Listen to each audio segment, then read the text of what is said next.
Bill Gerstenmaier around the country and talk about those 3 value propositions than to talk about 14. And so there's an opportunity for us to come together. So here's my question though, and we got this question quite a bit. Those are very well understood and I think valuable value propositions to communicate of why go to space. But why go to Mars? Is there a different value proposition for Mars versus space, or are they the same? Because if they're not the same, if they are the same, then there becomes a challenge of why go to Mars, let's just go to the moon and have some of the same benefits.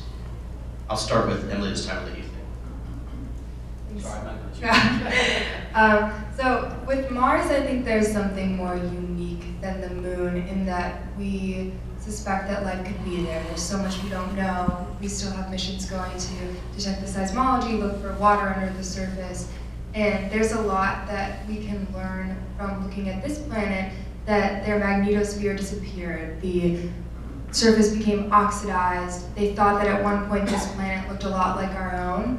The biggest value proposition to the everyday person is very much what SpaceX shows on their mugs. We pour the coffee in and it shows you a terraformed Mars. That used to look like our planet, and showing that this is what our planet could come to. And if anything, everyone on Earth is saying, oh, climate change, why are you jumping ship from our planet? Look at what we can learn from looking at the surface, collecting data. What went wrong on Mars is what we need to know. And that's the biggest, obvious connection. And then there's the search for life. I have never met anyone who wasn't enthralled by the search for life, and I think the natural next step for that is Mars.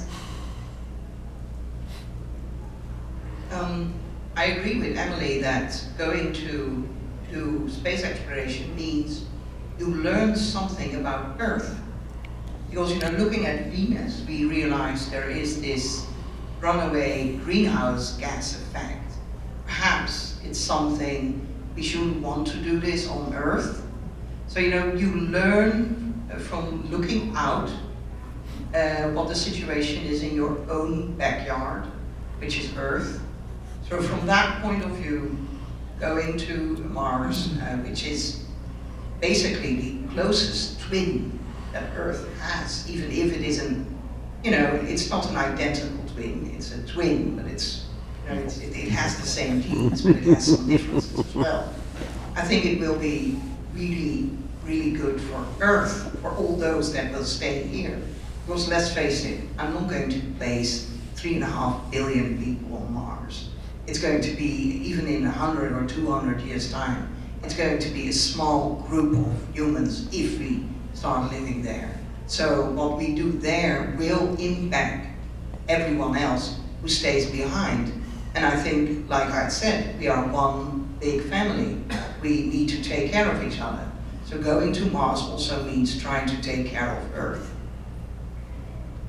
And to some degree, this connects back with the panel yesterday. Having a goal that says, 1 billion years from now, our planet could die, so you should study Mars. The average person might just be like, that doesn't relate to me at all. And that's why I like what was said yesterday about celebrating the small milestones and victories as you go, and showing this was just tested on the ISS. Now we have a better camera on Earth, and this is valuable for Ebola detection in Syria or something.